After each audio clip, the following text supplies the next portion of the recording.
the video ended up getting to some of you guys, so here I am making another video, obviously. So in my previous video, obviously it was the college decision reaction video. A couple of you guys were asking for a stats video, so I'm finally gonna make it. I've been wanting, okay, here's the truth.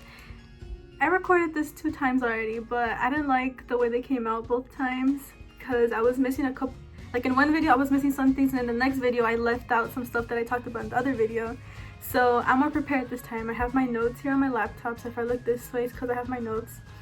So yeah, I'm going to be doing a stats video. So before I actually get started with all the stats and everything that I did like these past 4 years, I wanted to like put a disclaimer. So please don't use this video as like a way or like a measure to like compare yourself to me or anything. I know when I was going through my process, I would watch these videos and I would be like, oh, so she did this, so I need to do this. Or like, oh my god, I didn't do this, so like I'm not gonna get into these schools. And honestly, it hurts your self-esteem because you start thinking that you did stuff wrong when in reality you didn't. So yeah, just please don't use this video as like a way to like compare yourself or anything, because you are your own student and you are unique in your own way. Okay? And just keep in mind that the college admission process is very random. I knew this before, like before even going into like my whole process, but like now that I've already gone through the process, it's very random and at times very unpredictable. So just do you and do what you like, and if it happens, it happens. So I think another big thing too is that grades aren't everything. Grades are not the only thing that colleges look at. Those extracurriculars that you devote yourself these past 4 years, or these upcoming 4 years, I don't know what grade level is watching right now, they're the things that actually help you stand out in the college admission process, and it's what's going to make you like differentiate from the other applicants, because any other applicant is going to take the same courses as you and get the same grades as you, but it's all in the activities and the extracurriculars that you do that's going to make you look different. Now getting into the actual stats and everything. So a little bit about my school, just for perspective. I went to a small alliance charter school here in South Central Los Angeles, California, and my graduating class is only 124 students. So it was a fairly small school. I've been going to a small school my entire life, so yeah, that's like a little. So starting off with GPA, at the time of applying, I applied with a 3.92 unweighted GPA and a 4.32 weighted GPA. So as you can see, I did not have that perfect 4.0 GPA, so proof that you don't need a 4.0 to get into college, okay? And then another thing to point out is that ranks were taken off for my school for this semester, but during the time of applying, ranks were still kind of a thing. So I applied and put into my applications that I was ranked 3 out of the 124. So as most of you guys probably know, this year most schools went in as test optional, meaning that we didn't, like, SATs and ACTs were not mandatory in order to apply to schools. So I think this is why a lot of people really took advantage to apply to as many schools as they could, because there wasn't that SAT or ACT portion that they had to worry about. And that explains like the really big number of applicants for each school. So with this, I did not take the SAT and I did not take the ACT. So I applied to all my 25 schools without those tests. So my GPA was obviously composed of my honors and my APs and my college courses that I took throughout these 4 years. So I'll just point out those specific classes instead of like my whole schedule, unless you guys want the whole schedule. I'll just do my honors and APs and all that. So for 9th grade, freshman year, they only offered 1 class, which was honors English 9. So I took that. And then sophomore year, I took, well, they only offered 2. So I took honors English 10 and I took AP World History. Junior year, they only offered 4 courses. So I took honors chemistry, AP English language and composition, AP Spanish language, and AP US history. And I'm currently right now taking AP Government and Economics, AP Calculus AB, AP Psychology, AP English Lit, and AP Spanish Lit. So we were limited on the amount of APs and honors at my school because they didn't really offer as many as in comparison to other schools around us. So I think colleges were able to see that I took the courses that were offered and I took advantage of what was offered to me, rather than just not taking what was being put out. For year, I took the AP World History exam and I ended up getting a 4. Still shocked to this day because I am not a history person, but I got a 4, so I passed with that. And then last year, junior year, I took the AP English Lang test and I got a 5. And then I took the AP Spanish Lang test, I got a 5. And then AP US History, I passed with a 3. So I took those 4 exams and passed all of those. And I'm still pending on taking my 12th grade AP exams, which are this week. So with the topic of grades and everything, I ended up getting straight A's for the majority of everything, except my sophomore year, I got a B in AP World History. And then sophomore year, I also took a college class in which I also got a B. So in total, I had 2 B's in my transcript during the time. I also took college classes in addition to my honors and APs. So my friends call me crazy for this. I know I'm crazy for this, but I ended up taking 14 college classes in the span of these 4 years, and this was through our local community colleges. So for us, it would be Trade Tech. With Trade Tech, they would have professors actually come to our school, and we would have college classes on Tuesdays and Thursdays if we wanted to like sign up for them. But then I ended up taking all the ones that they would offer at my school, so I had to venture out junior year and take classes that were on the actual campus rather than the ones where they came to us. So I would go myself, and then they also just like a little information for those who want to take college classes and are in the same area as me. They also offer STEAM courses, which are just college classes on Saturdays, where you would actually go on campus and take the classes there. I'm not sure how it would work these upcoming months or years because of COVID, but that's also what I did. So I would take classes Tuesdays and Thursdays at school, and then I would have a class on Monday and Wednesday. And then Fridays, I wouldn't do anything because that was my day off. And then Saturdays, I would go in the morning to take another class over there. So if things do go back to normal, that's like a little schedule thing you guys can do if you guys are interested. And then something that I found out my junior year was that I could also take classes at Pierce College. And trust me, if I knew that I could take classes there, I would have done that instead of Trade Tech this entire time. Because at Pierce, they actually have this program called the PACE program. And it's basically an accelerated course program thing, where instead of taking a class for 16 weeks, like a whole semester, you would actually take a class for 8 weeks, meaning that you can take 2 classes per semester. So it was faster. So the classes would last shorter, and you would still get the same amount of credits and the same amount of GPA boost for like a shorter period of time. Rather than taking it for 16 weeks, you would do it for 8 weeks. I found out that I can actually take my classes in downtown at the LUSD building, I believe. So it was way more closer to home, so I could just drive up and everything. So yeah, if you live nearby, and you want to take college classes, I would suggest doing that, since it's like more classes, shorter time, and same amount of credit, same amount of GPA. That was everything in regards to my APs, honors, and college classes and my grades overall. I don't think I missed anything. Yeah, that was all. Now, like I mentioned before, colleges don't just look at your grades and the courses you took, they also look at what you were involved in throughout your 4 years. So for the activity section, the things I included in my activity sections included the following. So the first one that I included was my class committee, and I was involved in this from freshman year up until now senior year. And my first 3 years, I was mostly just a general member, but I would work closely with the president and vice president since we were like close friends, and I would like help them and like give them ideas and everything. And so right now, senior year, I'm actually our senior class vice president. So I showed that I went from just being a general member to actually having a leadership position. And then along with that, this ties into our ASB class, and I was in ASB from sophomore year up until now senior year. And with this, my first year I served as historian and props and publicity, and then 11th grade I served as social chair, and right now I am currently serving as senior class vice president. And I think this was the group that like helped me step out of my comfort zone, because we had assemblies and then we had like little pep rallies and we had to like really be out there.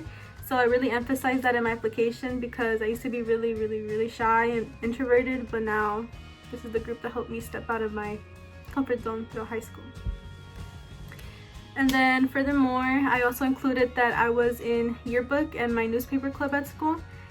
And I think something that I emphasized here was that it was mostly but like it was mostly composed of upperclassmen, so juniors and seniors throughout, like in the past.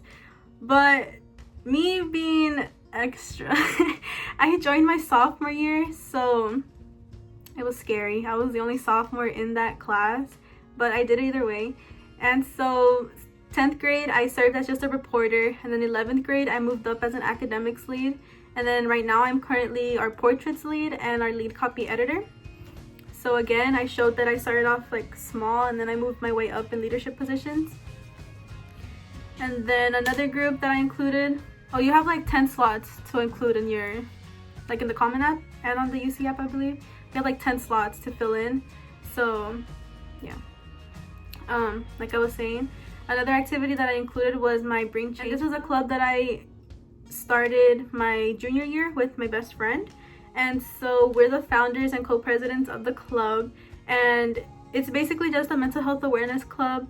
We noticed that we didn't really have a school psychologist, and it was while we were making this club that our school finally got the funds to bring one in. But yeah, so it started off as something really small, just intimate with our friends.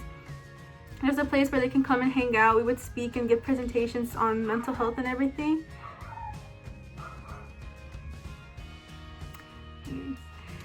And then towards the end of our first semester of junior year, we actually applied for this Bring Change to Mind organization, and we were able to partner up with them. So it became a little bit more official. It was the first time that our school had ever done anything like that.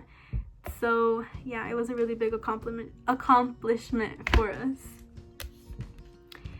And then I put 3 more activities.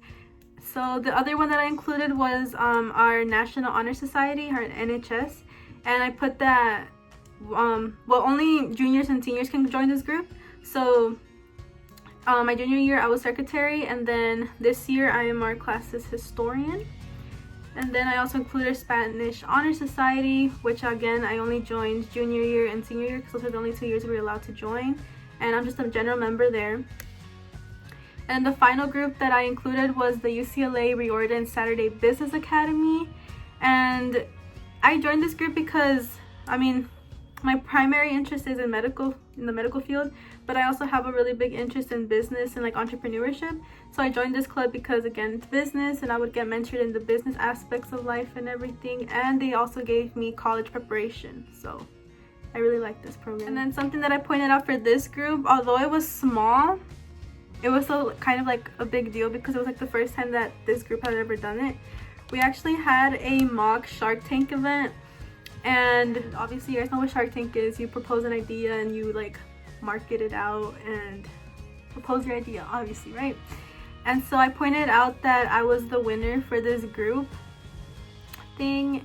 And yeah, if you guys have like any like accomplishments within a group, make sure to include that so that they can see that you guys were like really committed and like devoted to it. So another thing that I don't think I mentioned in my previous video was that I applied to all of these schools as a psych major. So for every single school that I applied to, I went in as a psych major, but there were 3 schools that I did not do psych. So I didn't do psychology for Cal State LA. I did pre-nursing. And then I didn't do psychology for Emory. I also did nursing. And then and Johns Hopkins. I didn't do psychology for Johns Hopkins. I went in for their medicine, science, and humanities major. I think that was important to point out. I don't think I pointed that out. But yeah, so like I mentioned before, I applied to all my colleges with the intention of going into pre-med like later on.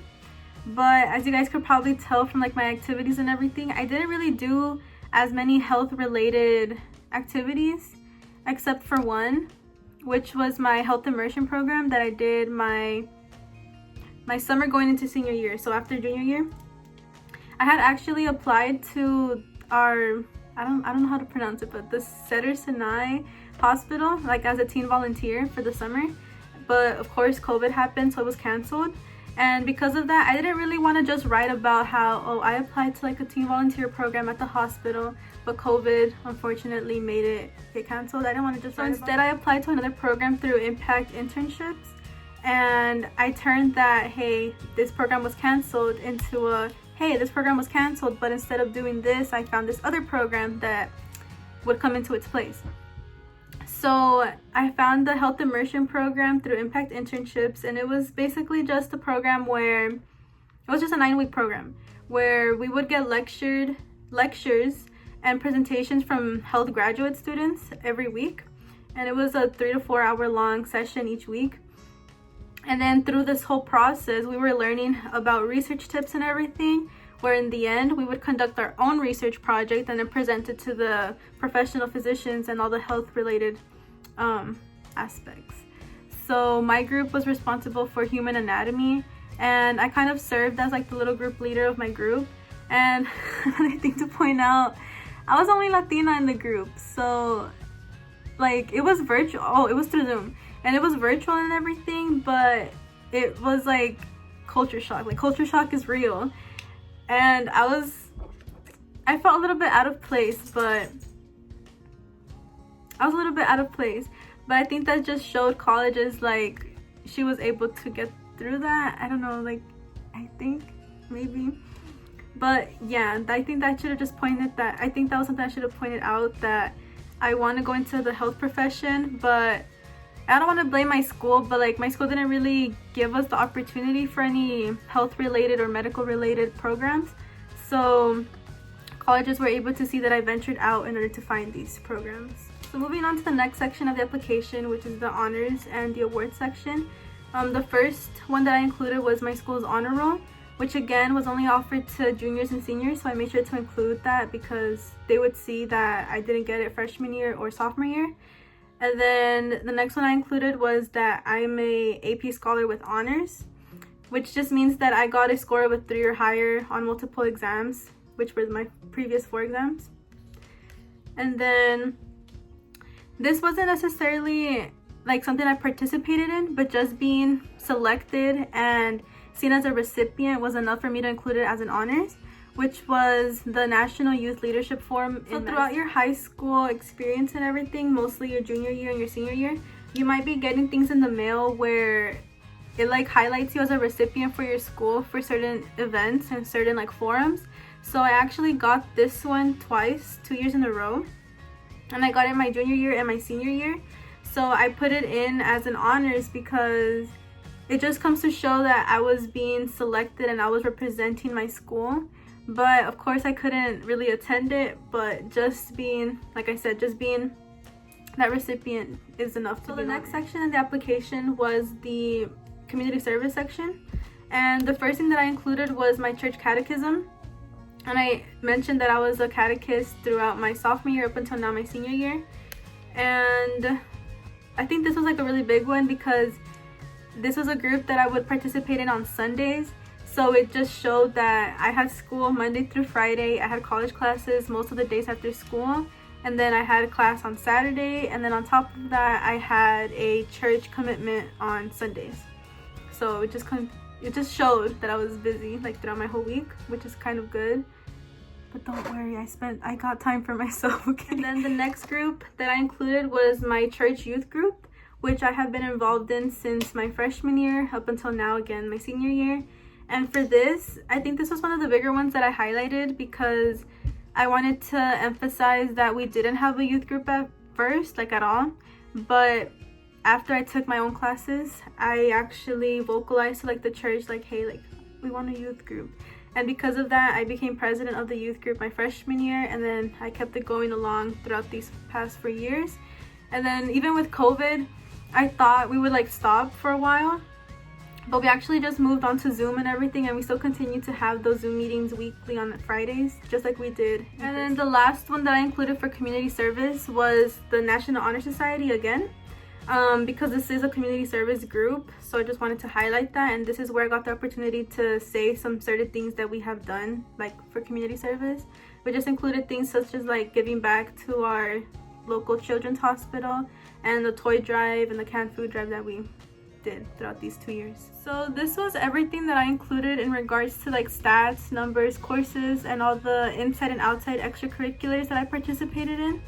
I think, again, just to reiterate, these are not the only things that colleges look at. They also look at your personal essays and your school-specific supplements. I think those are the most important and crucial parts of your application, because colleges are really going to get to know you through your words. And then again, some schools have interviews, so that's another component into the admission process. I don't think I mentioned this in my previous video as well, because I was really nervous on Ivy Day. You guys saw like how sad I was, but I forgot to mention that I interviewed for Columbia, UPenn, and Yale. And a lot of people say that interviews don't really have a big impact.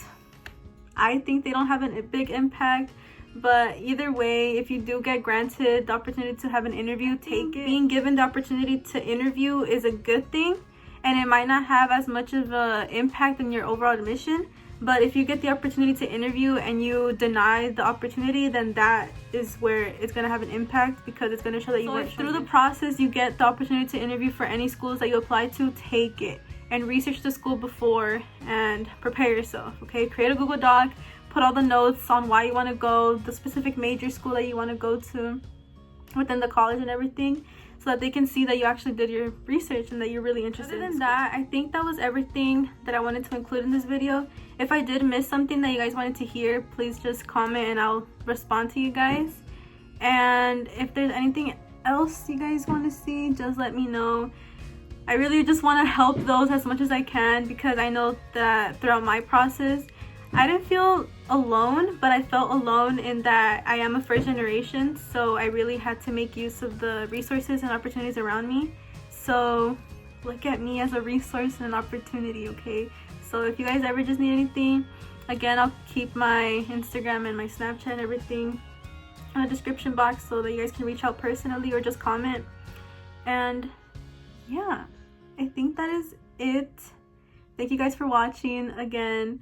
And like I mentioned, if there's anything that you guys think I missed out, that I left out or anything, just comment. Or if you guys want to see another video, like reading my essays or something, I don't know if you guys would be asked. Thank you guys so much for watching. And again, I don't have a light, so that's why there's like a bright light in front of me. But in my previous video, I saw a lot of people commenting on my wall, and it made me really happy. But it's not finished, obviously. But I'm working on it. But yeah. Love to see fellow directioners.